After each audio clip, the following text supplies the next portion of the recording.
পরীক্ষায় কাউকে নিজের খাতা দেখালে বা বলে দিলে কি সওয়াব হবে?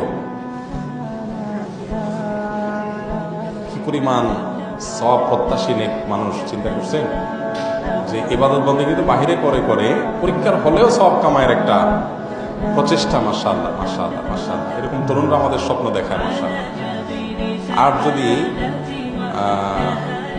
অন্য সবের খোঁজ খবর নাই, নামাজ কালামের খোঁজ খবর নাই, শুধু পরীক্ষার খাতা দেখায় সব নেওয়ার চিন্তা করেন, তাহলে তো বলতে হবে যে এটা উদ্দেশ্যমূলক সওয়াব আহরণ করার চেষ্টা। যাই হোক, সওয়াবের প্রশ্ন তো অনেক পরে, বরং এটাতে গুনাহ হবে।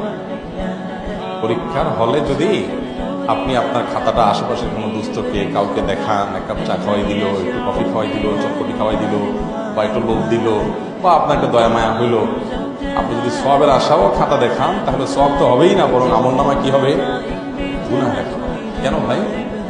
কারণ এটা আমানত। পরীক্ষা এটা কি? আমানত। আর যদি আপনি বলে দেন, মুখ দিয়ে ফিসফিস করে উত্তরটা বলে দেন, তাহলে তো সেম কথা, গুনাহ হবে। পরীক্ষায় কাউকে সহযোগিতা করার জন্য যদি টিচারও বলে দেয়, অনেক স্কুলে দেখা যায় শিক্ষকরা বলে দেয় যে তোমরা পরস্পর কোঅপারেশন করবে, একে অন্যকে সহযোগিতা করবে। হ্যাঁ, শিক্ষকরা অনেক সময় বলে দেয়। শিক্ষক যদি বলেন তারপরও খারাপ কাজ করা যাবে না। পরীক্ষার হলে